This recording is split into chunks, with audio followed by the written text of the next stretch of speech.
রব্বে করিম ঈমানদারদের কাছ থেকে দুটি বিষয় খরিদ করে নিয়েছেন, বিনিময়ে তাদেরকে দিবেন জান্নাত। জান্নাতের বিনিময়ে রব্বে করিম ঈমানদারের কাছ থেকে দুটি বিষয় তিনি খরিদ করেছেন, কিনে নিয়েছেন। এই বেচাকেনা আমাদের মাঝে, যারা ঈমানদার বলে দাবি করি তাদের মাঝে আর আল্লাহ সুবহানাহু ওয়া তাআলার মাঝে অলরেডি সংগঠিত হয়ে গেছে। কোনো বেচাকেনা যদি কেউ করে, দরদাম ঠিক হয়ে যাবার পর, অর্থ পরিশোধ করে দেওয়ার পর, যিনি ক্রেতা তার উপরে দায়িত্ব টাকা বা তার সমমূল্য প্রদান করে দেয়া বিক্রেতাকে, আর বিক্রেতার দায়িত্ব ক্রেতাকে তার সমমূল্যের পণ্য দিয়ে দেয়া। ইশতারা মিনাল মুমিনিন, রব্বে করিম কিনে নিয়েছেন মুমিনদের কাছ থেকে আনফুসাহুম, তাদের জান, ওয়া আমওয়ালাহুম, তাদের মাল। কিসের বিনিময়ে? বিআন্না লাহুমুল জান্নাহ, বিনিময়ে তাদেরকে দেবেন কি? জান্নাত। বেচাকেনা অলরেডি ফিনিশড হয়ে গেছে, এখন জান্নাতে এখনো আমরা যাইনি। আর জানমাল আমরা দিচ্ছি কিনা, আগে আমাদেরকে পণ্য কেনার আগে সমমূল্য বিনিময় দিতে হবে। এই জন্য রব্বে করিম আমাদেরকে এখনো জান্নাতে পাঠাননি। যদি আমরা জান এবং মাল আল্লাহর রাহে, আল্লাহর ওয়াস্তে, আল্লাহ যেভাবে জান্নাতের বিনিময়ে কিনেছেন সেটা যদি আমরা দিতে পারি আল্লাহ তাআলাকে, বিনিময়ে রব্বে করিম আমাদেরকে পরকালে জান্নাত দেবেন। এই বেচাকেনায় আপনারা রাজি আছেন কিনা? এটা কি মুখের কথা শুধু, নাকি অন্তরের কথাও বটে? নাকি শুধু মুখে আর অন্তরে থাকবে, বাস্তবেও প্রমাণ দিতে হবে? ঈমান তিনটি বিষয়ের সমন্বিত রূপ, কোনো একটা যদি গ্যাপ থাকে মনে রাখতে হবে এই ঈমান পরিপূর্ণতা পায়নি। তাসদীক বিল জিনান, ইকরার বিল লিসান, আমাল বিল আরকান। তাসদীক বিল জিনান, অন্তরে বিশ্বাস লালন করা। ইকরার বিল লিসান, কথায় সেটাকে স্বীকৃতি দেয়া ঘোষণার মাধ্যমে। ওয়াল আমাল বিল আরকান, কাজের মাধ্যমে সেটাকে বাস্তবায়ন করা। এই তিনটির সমন্বিত রূপ হলো ঈমান। অতএব আমাদের কাছ থেকে ঈমানদার আমরা যারা, আমাদের কাছ থেকে আল্লাহ তাআলা আমাদের জান এবং মালকে খরিদ করে নিয়েছেন। অতএব ঈমানদার যেহেতু আমরা, ঈমানদার পরিচয় দিতে হলে তিনটির বাস্তবায়ন দেখাতে হবে। এক, অন্তরে বিশ্বাস। দুই, কথায় স্বীকৃতি। তিন, কাজে বাস্তবায়ন। সালাত আমাদের উপর ফরজ হলো, আমরা বিশ্বাস করে 5 ওয়াক্ত সালাত পড়তে হবে, কিন্তু আমরা আমলে এটাকে বাস্তবায়ন করলাম না। কথায় বিশ্বাস স্বীকৃতি দিলাম, কাজেও স্বীকৃতি দিলাম না। কথায় স্বীকৃতি দিলাম, অন্তরে বিশ্বাস করলাম, কাজে স্বীকৃতি দিলাম না। তাইলে কি আমি ঈমানদার রইলাম? কারণ রব্বে করিম আল্লাহ রসুল সাল্লাল্লাহু আলাইহি ওয়াসাল্লামের মাধ্যমে জানিয়ে দিয়েছেন, যেই ব্যক্তি 1 ওয়াক্ত সালাত ইচ্ছা করে ছেড়ে দিবে সে ঈমানদার না, সে কাফের হয়ে যাবে। অতএব কেউ যদি শুধু অন্তরে বিশ্বাস লালন করে, মুখে স্বীকৃতি দেয়, মুখে বলতে বলতে ফেনা তুলে ফেলে, কিন্তু কাজে স্বীকৃতি দেয় না, বাস্তবায়ন করে না, সে প্রকৃত ঈমানদার নন। আল্লাহ সুবহানাহু ওয়া তাআলা এখান থেকে আমাদের দুটো জিনিস কিনেছেন। কি কি? আপনাদের মন মনে হয় এখানে নাই। আপনারা জানেন আজকের জুমাটা, আজকের লেকচারটা খুব বেশি স্পর্শকাতর। এই জন্য আপনারা যদি সহযোগিতা না করেন আমি সামনে আগাতে পারবো না। আপনারা আছেন তো এখানে? মন এখানে আছে নাকি অন্যদিকে ঘুরে বেড়াচ্ছে? আবার নাকি একটু পরে শান্তির ঘুম দিবেন? হ্যাঁ, যা বলেন বলেন গিয়ে। আছি তো আছি, বসে আছি, ফেরেশতা দিকে সওয়াব লিখতেছে কি, এরপরে যখন আল্লাহু আকবার দিবে তখন উঠবো। বিষয় কি এইরকম? ঘুমাইলে ওই সময় ওই সওয়াব লেখেন না। যে প্রতিদান জুমার, সেই প্রতিদান মিস হয়ে যায়। ঘুমাবেন না, আর মনটাকে এখানে স্থির রাখার চেষ্টা করবেন। আমরা জিহাদ নিয়ে কথা বলছি। দ্বিতীয় স্তর জিহাদ মা শায়তান। যদি আপনি ঘুমায়ে পড়েন তাহলে নফসে আম্মারার কাছে পরাজিত হয়ে গেলেন। আমরা গত জুমায় বলেছিলাম আপনারা প্রস্তুতি নিয়ে আসবেন। জিহাদুন নফস, জিহাদুশ শায়তান, এই দুইটা স্টেজ, দুইটা স্তরকে আপনারা যদি ভালোভাবে সফলভাবে আপনারা বিজয় লাভ করতে পারেন, আপনারা যদি উৎকীর্ণ হতে পারেন, তাহলে আমরা নেক্সট জুমাতে এইসব বিষয় নিয়ে কথা বলবো, পরের স্তরে যাব। আপনারা কি প্রস্তুতি নিয়েছেন? সমস্যা হবে না তো ইনশাআল্লাহ? তাহলে আমাকে বলুন, আল্লাহ তাআলা আমাদের কাছ থেকে কয়টা জিনিস খরিদ করেছেন?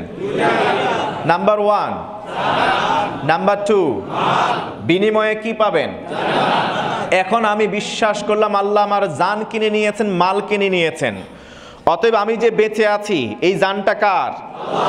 আমি যে খাচ্ছি, আমার পকেটে টাকা আছে, ব্যাংক ব্যালেন্স আছে, সম্পত্তি আছে, সহায় সম্বল আছে, প্রপার্টি আছে, অ্যাসেটস আছে, ঘর আছে, বাড়ি আছে, চাকরি আছে, নকরি আছে, ব্যবসা আছে, বাণিজ্য আছে, সব কার? কারণ এগুলি কিনে নিয়েছেন কে? বিনিময়ে আমাদের কি দরকার? এটা কি শুধুমাত্র অন্তরে বিশ্বাস? সাথে আর কয়টা জিনিস লাগবে? 2, মুখে স্বীকৃতি, 3 কাজে বাস্তবায়ন। 3 আমরা এতদিন অন্তরে বিশ্বাস করি, হয়তো কেউ বা এটা প্রকাশ করি নাই। আজকের জুমার মাধ্যমে এটা আমরা মুখে স্বীকৃতি দিচ্ছি। রব্বে করিম তুমি সাক্ষী থাকো। আমিন বলে না? রব্বে করিম তুমি সাক্ষী থাকো। আমরা এতদিন অন্তরে লালন করেছি যে আল্লাহ আমাদের জান এবং মালের মালিক।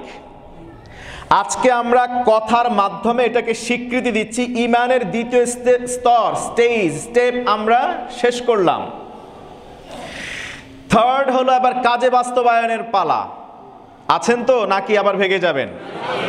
আব্দুল্লাহ ইবনে উবাইয়ের মতো চলে যাবেন নাকি যুদ্ধের ময়দান থেকে? মুজাহিদ না আপনারা? আমরা সবাই তো মুজাহিদ। আছেন তো ইনশাআল্লাহ? ইনশাআল্লাহ। দল 2টা, কমান্ডমেন্ট আসে 2 জায়গা থেকে। 2 জনেরই আরশ আছে। খুব সূক্ষ্মভাবে চিন্তা করে দেখবেন, দল কয়টা? এই দল 2 দলের কোনো এক দলে আপনাকে থাকতে হবে।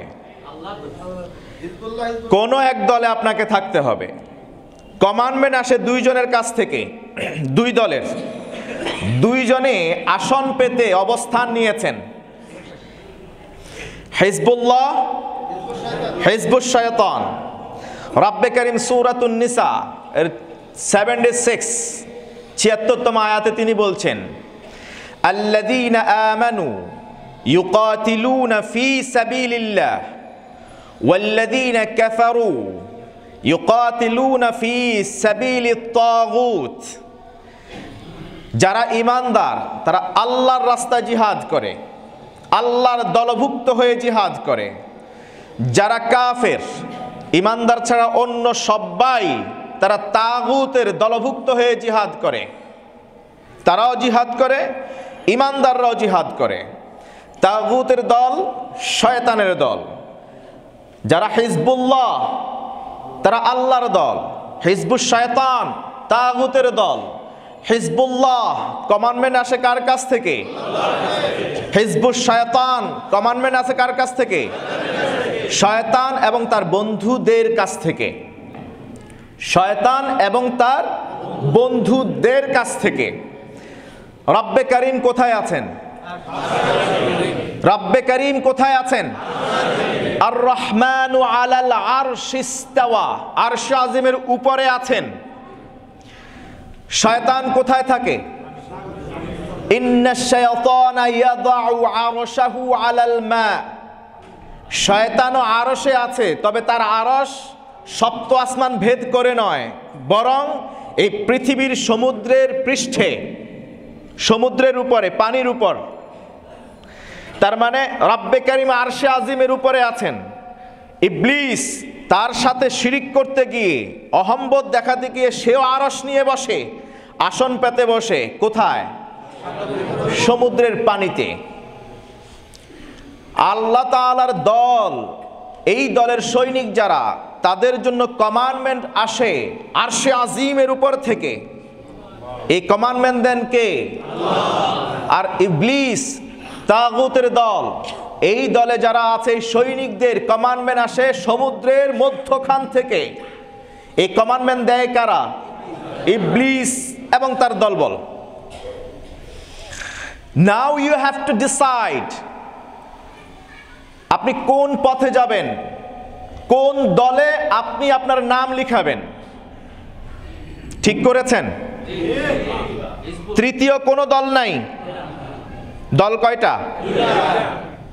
এক, দুই। তাহলে আমরা কি ইমানদার না কাফের? ইমানদারের দল কোনটা? একটা না দুইটা নাকি দেড়টা? একটা। সেই দলটা কোন দল? হিজবুল্লাহ। আলা ইন্না হিজবাল্লাহি হুমুল গালিবুন। রব্বে কারীম বলছেন যারা হিজবুল্লাহর দলে নাম লেখাবে, আলা জেনে রাখো, ইন্না হিজবাল্লাহ নিঃসন্দেহে আল্লাহর দল, হুমুল গালিবুন তারাই সফলতা অর্জন করবে, তারাই বিজয় লাভ করবে। আপনি কি পরাজিত, পরাভূত হতে চান? আপনি কি জান্নাত হারাতে চান? আপনি কি জান্নাতে যেতে চান? আপনি কি বিজয় লাভ করতে চান? আপনি কি 313 জন সাহাবী মর্দে মুজাহিদের দলভুক্ত হতে চান? আপনি কি বদরি সাহাবীদের পথ অনুসরণ করতে চান? তাহলে আপনাকে অবশ্যই একটাই দল মানতে হবে। সেই দলের নাম কি? হিজবুল্লাহ। অতএব প্রত্যেক ঈমানদারের তৃতীয় স্তরের জিহাদ কার বিরুদ্ধে?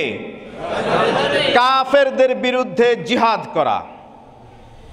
হাফেজ ইবনুল কাইয়িম আল জাওজি রাহিমাহুল্লাহ জাদুল মাআদ নামক গ্রন্থের তৃতীয় খণ্ডের 64তম পৃষ্ঠায় তিনি সেখানে বলেছেন, লিখেছেন, ওয়া আম্মা জিহাদুল কুফফার, কাফেরদের বিরুদ্ধে জিহাদ, ফাআরবাউ মারাতিব, এখানেও 4টা স্তর আছে। এই জিহাদ ফরজ, এখানে কয়টা স্তর? আবার বলেন কয়টা স্তর? 4টা স্তর আছে।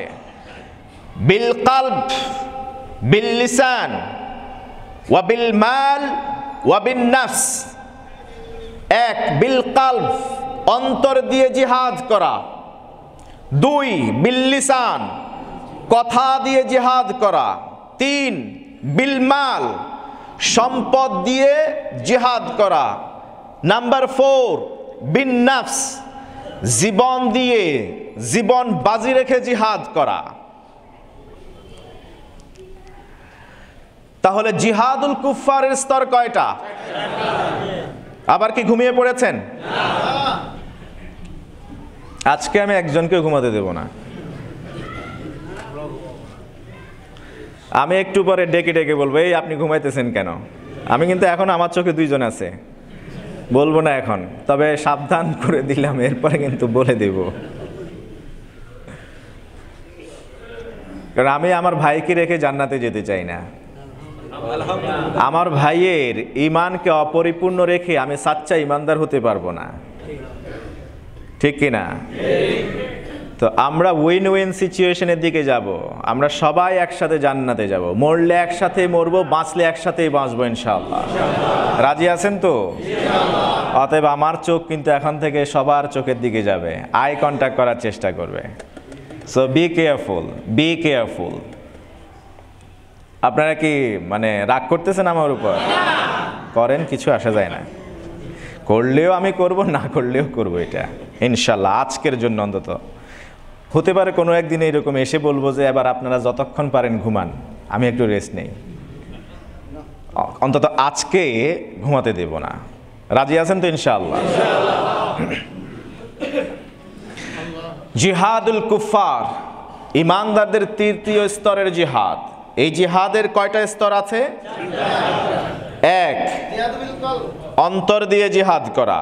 2, কথা দিয়ে জিহাদ করা। 3, মাল দিয়ে জিহাদ করা। 4, জান দিয়ে জিহাদ করা। এবার আসুন জিহাদুল কলব কি? কাফেরদের বিরুদ্ধে অন্তর দিয়ে জিহাদ করা হলো বুগদু মা হুম আলাইহি মিনাল কুফরি ওয়াল মাআসিয়া। কাফেররা যে আল্লাহর সাথে শিরক করেন, কাফেররা মুশরিকরা যে আল্লাহর সাথে শিরক করেন, পূজা করেন আল্লাহকে বাদ দিয়ে অন্যকে, সেজদা দেন, এগুলিকে অপছন্দ করা, ঘৃণা করা অন্তর থেকে। মানুষটাকে ঘৃণা করব না, মানুষের কাজটাকে ঘৃণা করব। খুব ভালো করে বুঝবেন, মানুষ সমাজে আমাদেরকে বসবাস করতে হবে। মুসলিম অমুসলিম নির্বিশেষে সবার বসবাস করার অধিকার আছে। সবাই থাকবে, সবাই বসবাস করবে। প্রতিবেশী হিসেবে অমুসলিমের হক যতটুকু ততটুকুই পাবে। কিন্তু সেই অমুসলিম মানে ইসলামী শরিয়া বহির্ভূত যে কাজগুলি করবে, তার দ্বারা শরিয়া সাংঘর্ষিক যে কাজগুলি অনুষ্ঠিত হবে সেগুলিকে ঘৃণা করা। ফর এন এক্সাম্পল, কেউ যদি মাজারে সেজদা করে, কেউ যদি কি বলা হয় দুর্গার কাছে গিয়ে কিছু চায়, কেউ যদি কবরে সেজদা করে, কেউ যদি আল্লাহর সাথে শিরক করে, কেউ যদি 3 খোদা দাবি করে, কেউ যদি 31st নাইট পালন করে, কেউ যদি কোনো শূকরের মাংস খায়, কেউ যদি মদ খায়, কেউ যদি জুয়া খেলে, কেউ যদি তাস খেলে, এইগুলি কাফের কুফফারদের কাজ, এগুলি মুসলমানদের কাজ। অতএব আপনি আপনার প্রতিবেশী অমুসলিম, তার সাথে আপনি এটাকেও আপনি পছন্দ করলেন, তাকে ভালোবাসেন বলে তার এই কাজগুলোকেও মেনে নিলেন, শূকরের মাংস খেলেন, মদ খেলেন, জুয়া খেললেন, আর তার ধর্মীয় উৎসবে আনন্দে গিয়ে আপনি অংশগ্রহণ করলেন, তাহলে মনে রাখবেন আপনার ঈমান নাই।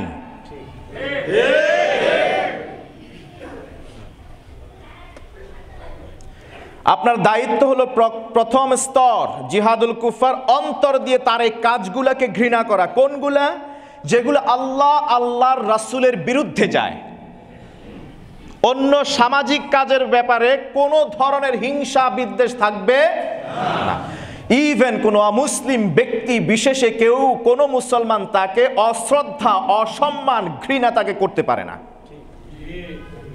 শুধু কি করবে? তার কাজকে অপছন্দ করবে। কোন কাজ? যে কাজ আল্লাহ, আল্লাহর রাসূল, ইসলামিক শরিয়া, কোরআন, সুন্নাহর বিরুদ্ধে যায়। এটা হলো জিহাদুল কলব, অন্তর দিয়ে ঘৃণা করবেন। এখানে বহু ইমানদার দাবিওয়ালা আছেন যারা অমুসলিমদের তাদের কাজে বেশি পছন্দ হয়, অমুসলিমদের বেশভূষায় বেশি পছন্দ হয়, মুসলিমদের ধর্মীয় উৎসবের চেয়ে সেই উৎসব, তাদের উৎসবকে বেশি ভালোবাসে। বহু আছে এরকম। This is the question of iman, your faith. This is the question of your iman, your faith. You have to have your faith in Allah subhanahu wa ta'ala and his apostle prophet Muhammad sallallahu alaihi wasallam. 2 নম্বর স্তর জিহাদুল কুফার, জিহাদুল লিসান। জিহাদ বিল লিসান, দাওয়াতুহুম ইলাল ইসলাম, দাওয়াতুহুম ইলাল ইসলাম। আপনার প্রতিবেশী অমুসলিম, আপনার দ্বিতীয় প্রকারের জিহাদ হলো তাকে ইসলামের দিকে আহ্বান করা, ইসলামের পথে তাকে আহ্বান করা। ওয়ার রাদ্দু আলা হুজাজিহিম, তারা তাদের মতের সপক্ষে যে দলিল, তথ্য, উপাত্ত উপস্থাপন করবে, তর্কে বিতর্কে লিপ্ত হবে, আপনাকে সেই জ্ঞান অর্জন করা, যেই জ্ঞান দিয়ে, যেই নলেজ দিয়ে, মেধা দিয়ে আপনি তাদের প্রশ্নের জবাব দিতে পারবেন।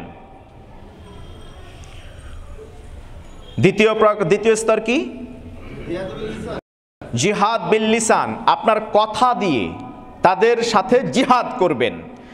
আপনার অফিসের কলিগ, আপনার বিজনেস এন্টিটির কোনো একজন কর্মচারী কিংবা কর্মকর্তা, আপনার প্রতিবেশী অথবা আপনার দেশের কেউ অথবা বিদেশের কেউ অমুসলিম যদি তাদের ধর্মের পক্ষে, তাদের তিন খোদার পক্ষে, তাদের মূর্তি পূজার পক্ষে, ৩,৩৩৩ কোটি দেব দেবতার পক্ষে যদি তারা কোনো ধরনের যুক্তি তথ্য উপস্থাপন করে, দলিল দেয়, আপনি ইমানদার প্রত্যেকের ব্যক্তি বিশেষে এটা ফরজ সেই জ্ঞান অর্জন করা যেই জ্ঞান দিয়ে আপনি তার মোকাবেলা করতে পারবেন।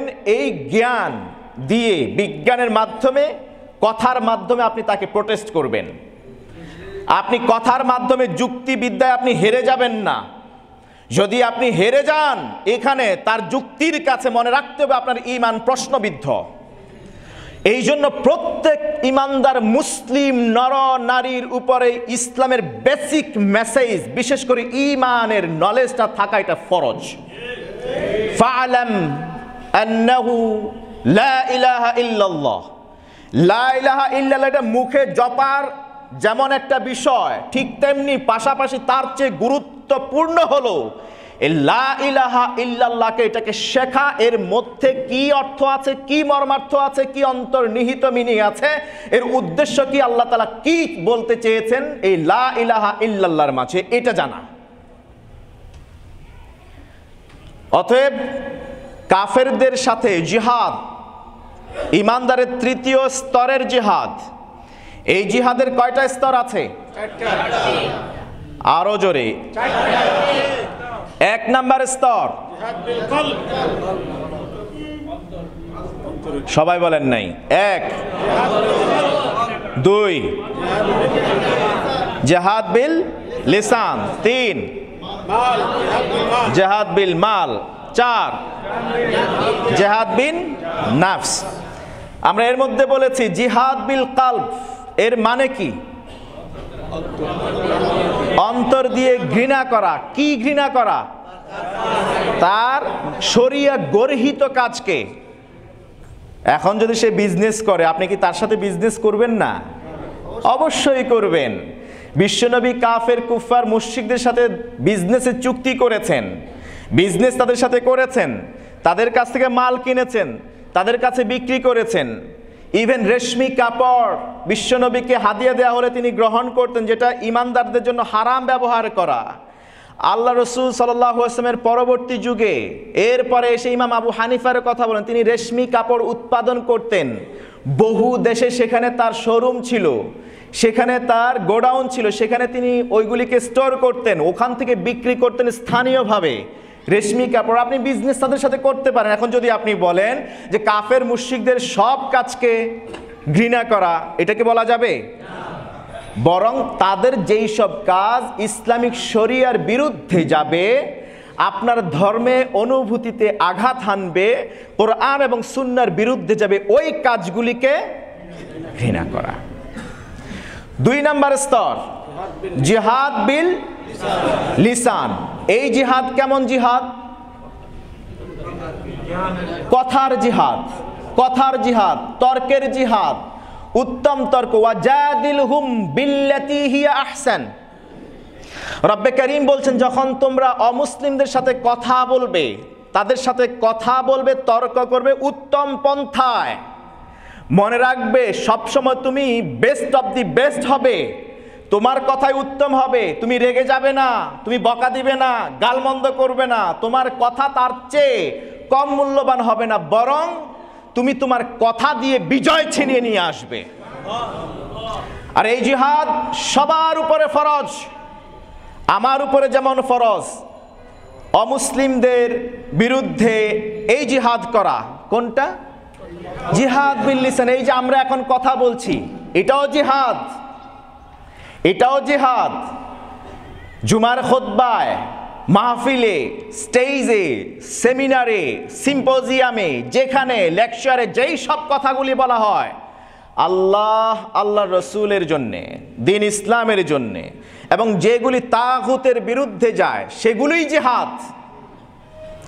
আপনি যখন কথা বলবেন আপনাকে অবশ্যই জ্ঞানী হতে হবে, ইসলামিক নলেজ থাকতে হবে। যদি আমরা এই প্রশ্নে পাশ করতে চাই তাহলে কি মূর্খ থাকার সুযোগ আছে? ইসলামিক নলেজকে পাশ কাটিয়ে যাবার কোনো সুযোগ আছে? তাহলে ইসলামিক জ্ঞান সবার জানা দরকার, ঠিক কিনা?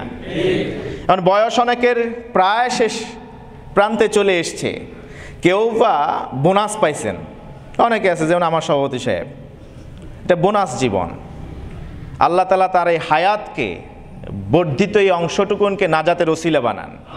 রব্বে কারীম যখন কাউকে জান্নাত দিতে চান 60 কিংবা 65 বছরের বেশি হায়াত দেন তাকে। এই সময়টুকুনি ইবাদত করে আল্লাহর গোলামি বন্দেগী দাসত্ব করে যেন তিনি জান্নাত কামাই করে নিতে পারেন। অনেকের কিন্তু এখানে বোনাস আছে, বয়স অনেকের বয়স অলরেডি শেষ। এই যে উনি আছেন মাশাআল্লাহ ম্যাক্সিমামে এখানে আছে, যুবকরা তো অনেক পিছনেই আছে, অনেক যুবক পাশে পাশে আছেন আলহামদুলিল্লাহ। এখন যৌবন যার, যুদ্ধে যাবার সময় তার। এখন মুরব্বীরা কি করবেন? ইবাদত বন্দেগীতে মশগুল থাকবেন।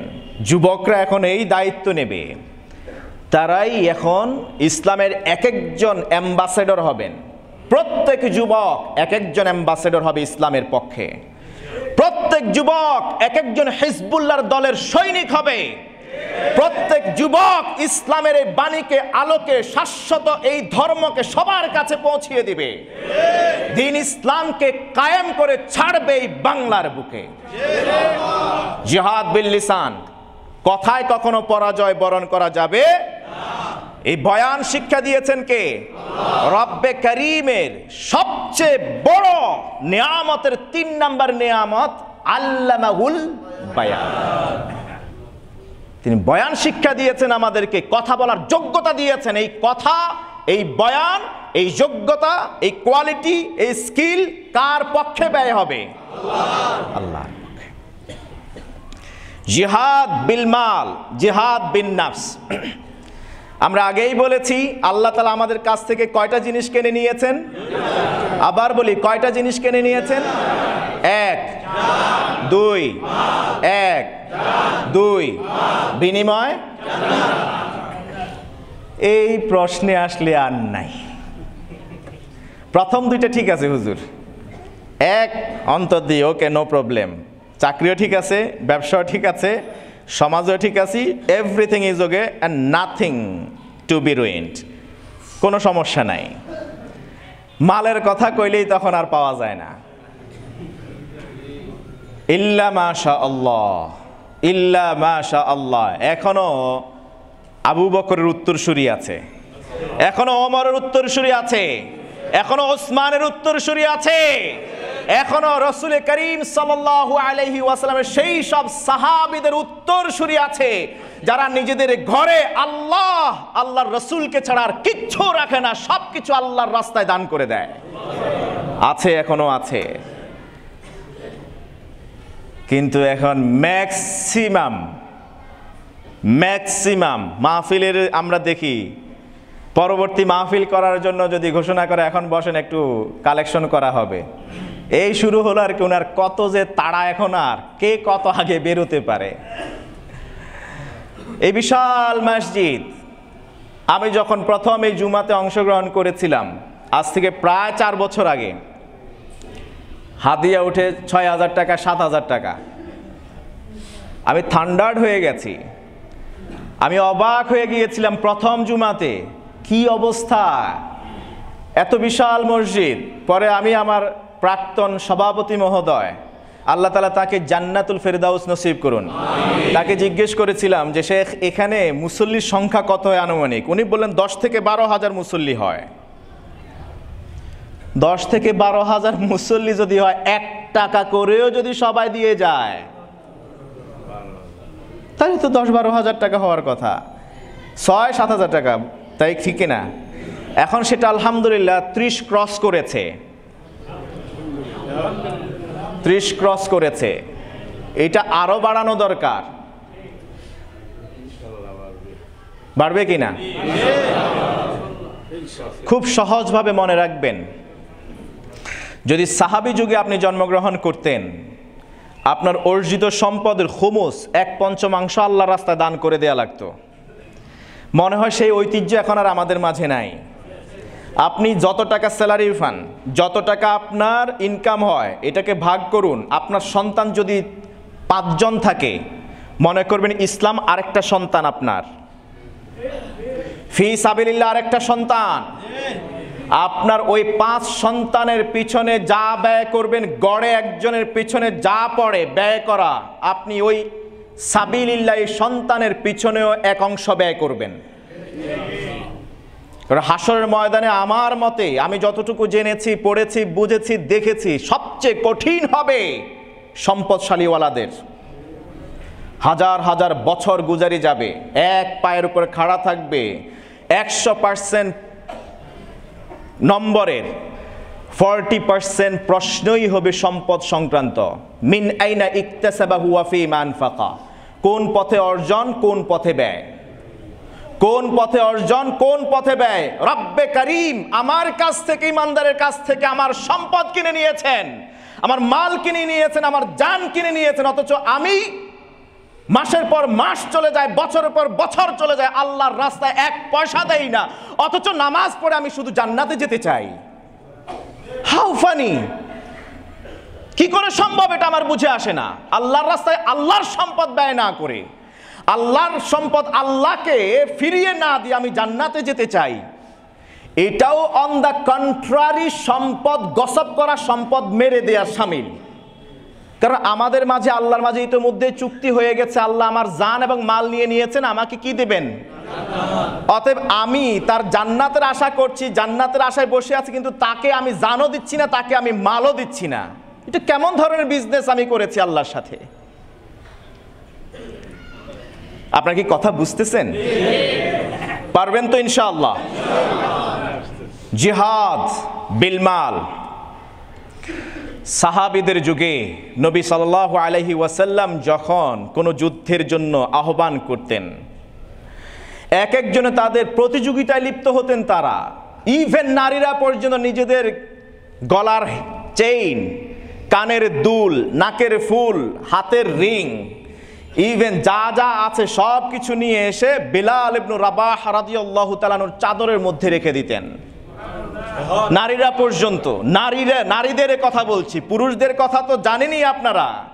ওমর ইবনে খাত্তাব রাদিয়াল্লাহু তাআলা, আল্লাহু আকবার, ওমর ইবনে খাত্তাব আবু বকর সিদ্দিক রাদিয়াল্লাহু তাআলা আনহুর সাথে প্রতিযোগিতায় লিপ্ত হতেন। মনে মনে ভাবতেন, আমি আমার সম্পদের অর্ধেক দিয়ে দিয়েছি, আবু বকর তো গরিব হয়ে গেছে সব সম্পদ দিতে দিতে, এখন আমার সম্পদ অনেক আছে, আজকে আমি পুরো সম্পদের অর্ধেক দিয়ে দেব আল্লাহর রাস্তায়। Can you imagine? অর্ধেক সম্পদ, আপনার পুরো অ্যাসেটের অর্ধেক আল্লাহর রাস্তায় দিয়ে দেয়া কোনোদিন ঘুণাক্ষরেও স্বপ্নেও কোনোদিন ভেবেছেন? ওমর ইবনে খাত্তাব তিনি বলছেন, আমি ঠিক করলাম আজকে আমি আবু বকরের উপর বিজয় লাভ করব, আবু বকর সব কাজে আমার উপর বিজয় লাভ করে। আজকে আল্লাহ রসুল সম্পদ চেয়েছে, অর্ধেক সম্পদ আমি আল্লাহ রসুলের দরবারে দিয়ে দিলাম। মনে মনে মহা খুশি, আজকে তো অন্তত আমি প্রথম হব, ফার্স্ট হব।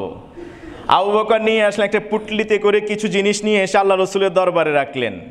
রাখার পরে আল্লাহ রসুল সাল্লাল্লাহু আলাইহি ওয়াসাল্লাম প্রশ্ন করলেন, মা বাকাইতা লি আহলিক, মা বাকাইতা লি আহলিকা ইয়া আবা বকর, আবু বকর পরিবারের জন্য কি রেখে এসছো? আমি আমার পরিবারের জন্য আল্লাহর রসুলকে রেখে আসছি। আমি আমার পরিবারের জন্য আল্লাহর রসুলকে রেখে আসছি। মান লাহুল মাওলা ফালাহুল কুল, মান লাহুল মাওলা ফালাহুল কুল, যার আল্লাহ আছে কুল কায়নাত তার পায়ের কাছে এসে সিজদা করে। ওমর ইবনে খাত্তাব তিনি বললেন, স্টেটমেন্টে এসছে যে আমি কত চেষ্টা করেছি আবু বকরকে হারানোর জন্য, আজও আমি হারাতে পারলাম না। আমি দিয়েছি আমার সম্পদের অর্ধেক, আবু বকর পুরো সম্পদ 100% দিয়ে দিয়েছেন। আল্লাহর রাস্তায় ব্যয় করুন, জান্নাতে যাওয়া সহজ হবে।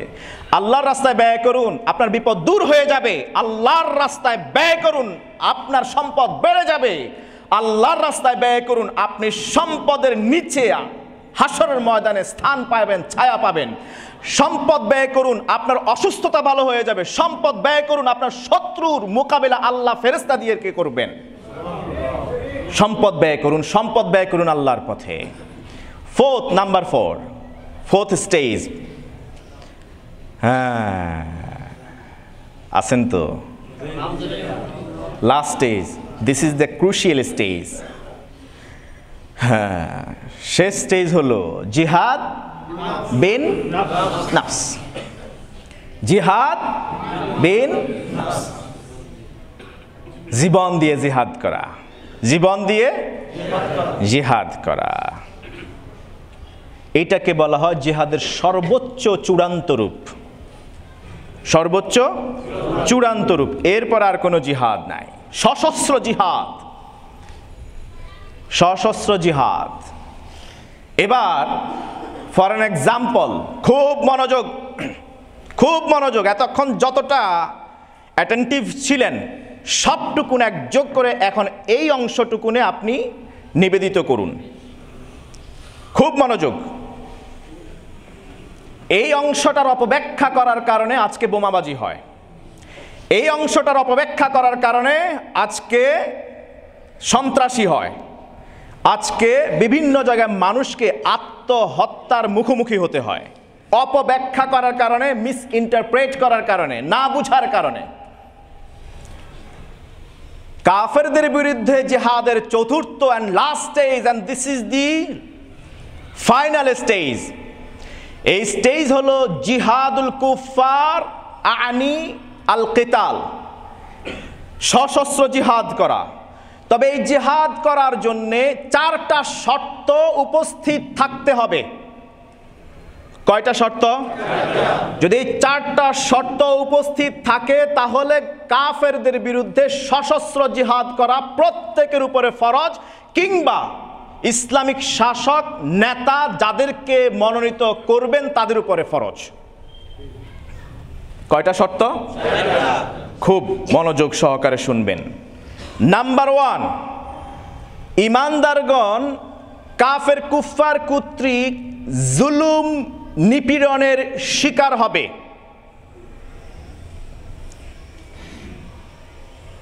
তার মানে হলো আপনি যদি মাজলুম না হন, আপনি সশস্ত্র যুদ্ধ করতে পারেন না। প্রথম শর্ত। শর্ত আরো কয়টা বাকি? 3টা। 2 নাম্বার শর্ত, এই যুদ্ধের ডাক অবশ্যই, এই যুদ্ধ অবশ্যই কোনো না কোনো মুসলিম শাসকের নেতৃত্বে হতে হবে। নেতা থাকবে কয়জন? নাকি নিজে নেতা হয়ে যাবে? কোন মুসলিম শাসকের নেতৃত্বের অধীনে থেকে এই জিহাদ সংগঠিত হবে। অতএব ব্যক্তিগতভাবে জিহাদ করার কোনো সুযোগ নাই। আব্দুর রহমান বাংলা ভাই যা করেছেন এগুলা জিহাদ নয়, এগুলো হলো বোমাবাজি, এগুলো হলো সন্ত্রাসী, এগুলো হলো জিহাদের অপব্যাখ্যা। এই অপব্যাখ্যার কারণেই আজকে কোথাও মুসলমানরা জিহাদ শব্দ উচ্চারণ করতে পারে না। এরা ইসলামের উপকার করতে গিয়ে ইসলামের ক্ষতি করেছে, ইসলামকে আরো কয়েকশো বছর পিছনে ফেলে দিয়েছে। এরা মুসলিম নয়, এরা মুজাহিদ নয়, এরা প্রকৃত ইমানদার নয়, এরা হিজবুল্লাহ নয়, এরা হিজবুশ শয়তান। 2 নাম্বার শর্ত হলো কোন মুসলিম শাসকের অধীনেই এই জিহাদ সংগঠিত হবে, ব্যক্তি বিশেষে নয়। আপনার কাছে বোমা আছে অথবা টাকা দিয়ে বোমা একটা কিনে নিয়ে আসলেন, ওখানে গেলেন, যাওয়ার পরে ওইখানে কাফের মুশরিক কতগুলো বসে আছে, নিজেও মরলেন, ওদেরকেও মাইরা দিলেন। জাহান্নাম, একদম ফি নারে জাহান্নামা খালিদিন ফিহা। এটা আত্মহত্যা, এটা জিহাদ নয়। কয়টা শর্ত লাগবে? 1 নাম্বার শর্ত, মাজলুম হওয়া। 2, ইসলামিক শাসকের বা মুসলিম শাসকের অধীনে জিহাদ সংগঠিত হবে। 3, উদ্দেশ্য একটাই হবে সবার, একই উদ্দেশ্যে, একই লক্ষ্য নিয়ে, একই কমান্ডমেন্টের অধীনে, একই দিল, একই প্রাণ হয়ে জিহাদে অংশগ্রহণ করা। যদি সবাই একটা লক্ষ্য, একটা উদ্দেশ্য, ভাই ভাই ঠাই ঠাই হয়ে, একই দিল হয়ে, একই প্রাণ নিয়ে, একই জায়গায় গিয়ে যুদ্ধ করে, এটাই হবে জিহাদের 3য় শর্ত। সশস্ত্র যুদ্ধের। নাম্বার 4, যিনি জিহাদের ডাক দিবেন, যিনি জিহাদের ডাক দিবেন তিনি অবশ্যই শাসন ক্ষমতার অধিকারী হবেন। যে কেউ ডাকলে এই জিহাদ ফরজ হয়ে যাবে না। যিনি ডাক দেবেন তিনি শাসন ক্ষমতার অধিকারী হবেন। 4টা শর্ত আমরা যদি সংক্ষেপে বলি। 1, মাজলুম হওয়া, কুফফার কর্তৃক মুসলমান ইমানদাররা মাজলুম হওয়া। 2, কোনো মুসলিম শাসকের অধীনে যুদ্ধ সংগঠিত হওয়া। 3, একই লক্ষ্যকে কেন্দ্র করে একই উদ্দেশ্য বাস্তবায়ন করা। উদ্দেশ্য কি? দ্বীন ইসলামকে বিজয় দান করা। উদ্দেশ্য একটাই হবে, অন্য কিছু নয়। গদির জন্য নয়, ক্ষমতার জন্য নয়, মানুষকে খুশি করার জন্য নয়, অন্য কোনো কিছু দখল করার জন্য নয়। উদ্দেশ্য হবে কি? ইসলামকে বিজয় দান করা। এবং 4, কোনো শাসনকর্তা যিনি রাষ্ট্রের ক্ষমতায় আছেন, যিনি শাসন কর্তৃত্ব ক্ষমতা তার হাতে আছে, এমন কেউ যদি আহ্বান করেন তখন জিহাদ ফরজ। এই জিহাদ হলো 4র্থ স্তরের সশস্ত্র জিহাদ, চূড়ান্ত রূপ। আমি আলোচনা শেষ করব এই একটা দলিল দিয়ে। নবী সাল্লাল্লাহু আলাইহি ওয়াসাল্লাম মক্কায় 13 বছর অত্যাচার নির্যাতন সহ্য করেছেন। করেছেন কি করেন নাই? তায়েফেও সহ্য করেছেন, গিয়েছেন, মক্কায় শিয়াবে আবি তালেবে গিয়েছেন।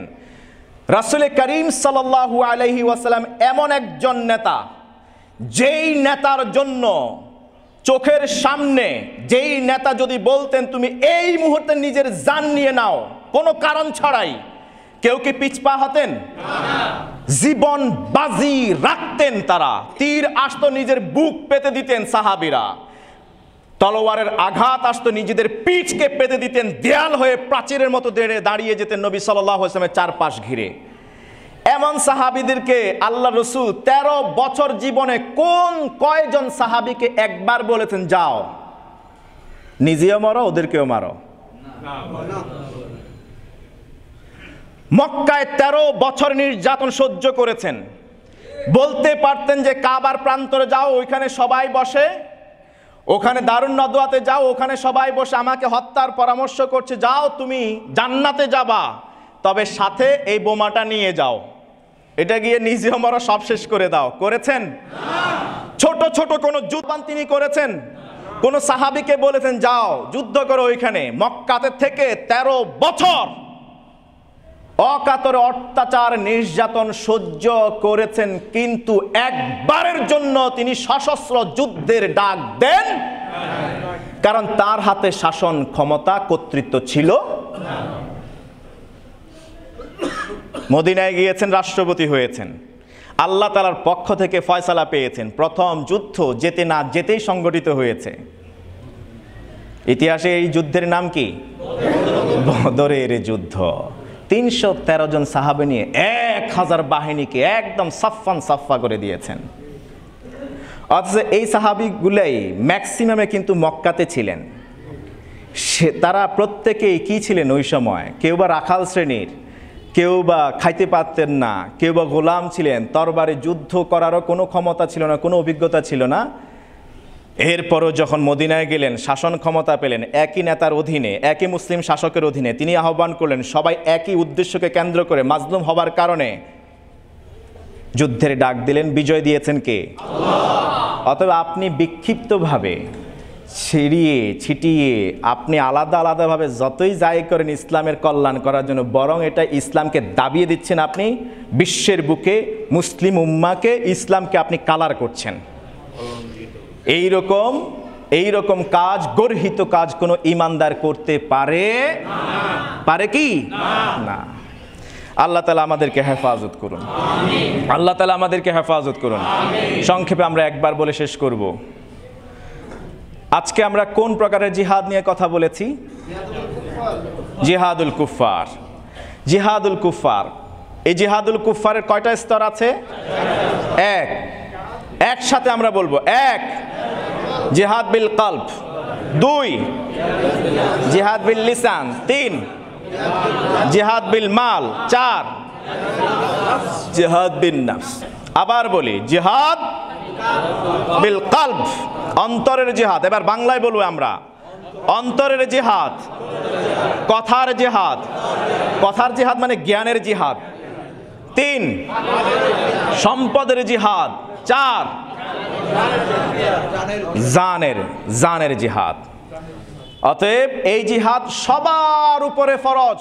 এই 4 প্রকারের জিহাদ, 4টা সবার উপরে ফরজ, কিন্তু শেষটা, প্রথম 3টা সবার উপরে ফরজ, শেষটা ব্যক্তি বিশেষের উপরে। এটা ডিপেন্ড করে মুসলিম শাসকের উপরে, যিনি সেনাপতি হবেন। তিনি যদি বলেন যে ছেলে মেয়ে সবাইকে নিয়েই অংশগ্রহণ করতে হবে, তাহলে সবার উপরে ফরজ। আর যদি বলেন যে না, অমুক অমুক অমুক অমুক বাদ, তোমাদের জিহাদে যাওয়া লাগবে না, তাদের উপরে ফরজ নয়, তাদের উপর ফরজে কিফায়া, তাদের পক্ষ থেকে অন্যরা জিহাদ করছে। এটা হলো সর্বোচ্চ চূড়ান্ত জিহাদ। আল্লাহ সুবহানাহু ওয়া তাআলা জিহাদের সঠিক ব্যাখ্যা বুঝে তদনুযায়ী এই জিহাদের পথে ইস্তেকামাত থাকার তৌফিক দান করুন। এখন আমাকে আপনারা বলুন, বের হওয়ার আগে এই যে আজকে জিহাদের আলোচনা শুনেছেন, এটা কি কারো স্বার্থ লঙ্ঘিত হয়েছে অথবা কোনো সন্ত্রাসকে উস্কানি দিচ্ছে এরকম কোনো বক্তব্য এখানে পেয়েছেন? নাকি আমরা সন্ত্রাসের বিরুদ্ধে বলেছি? আমরা সন্ত্রাসের বিরুদ্ধে বলেছি, বোমাবাজের বিরুদ্ধে বলেছি, এভাবে মারামারির বিরুদ্ধে আমরা কথা বলেছি। আল্লাহ সুবহানাহু ওয়া তাআলা আমাদেরকে সঠিক বুঝ দান করুন, ঈমানকে মজবুত করুন। সুবহানাকাল্লাহুম্মা ওয়া বিহামদিক, আশহাদু আল্লা ইলাহা ইল্লা আনতা, আস্তাগফিরুকা ওয়া আতুবু ইলাইক।